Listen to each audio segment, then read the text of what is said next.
ભગવાન એને જગાડે છે. ન જાગે તો ચીટિયા ભરે. આ કૃષ્ણની કઠોર કૃપા છે. અને ભગવાનની કઠોર કૃપા થાય, અચાનક કરોડપતિમાંથી માણસ રોડપતિ થઈ જાય, તકલીફ તો થાય. માણસ રડે તો ખરો.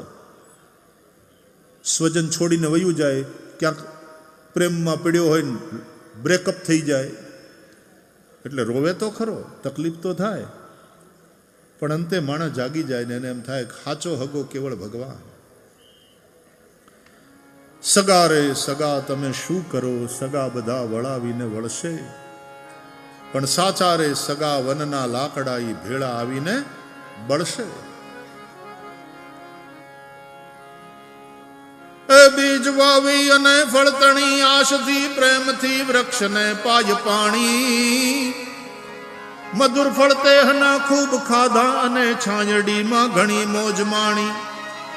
પછી વર્ષ કંઈક વીતતા ઝાડ જૂનું થયું, ફળ ગયા અને ગઈ ઓળખાણી. પછી કરવતે કરવતે કાપ્યું, કંઈક કટકા કર્યા, ગુણ બધા આગલા ધૂળ ધાણી. પછી કરવતે કાપ્યું, કંઈક કટકા કર્યા, ગુણ બધા આગલા ધૂળ ધાણી. જે ઝાડવાને માણસે કાપી નાખ્યું,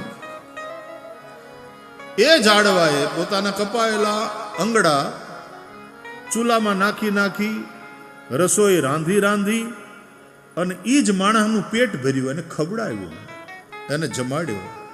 અને ખાતા ખાતા ખાતા આખું પૂરું થયું. અને જ્યારે મૃત્યુ પામ્યો ત્યારે પછી એની હારે બળવા કોણ તૈયાર થાય બીજું? જે ઝાડવાને માણસની જાતે કાપી નાખ્યું હતું, એ જ ઝાડવાએ પોતાના કપાયેલા અંગડાથી ચિતા બનાવી અને માણસને કીધું કે બીજું કોઈ તારી હારે નહીં બળે, હાલ હું તારી હારે બળું, હું તારી હારે રાખતા. આવો ઝાડવાનો પરોપકાર. ચીટિયા ભરીને જગાડે બાળકોને, અબુધ જીવોને, અજ્ઞાની જીવોને.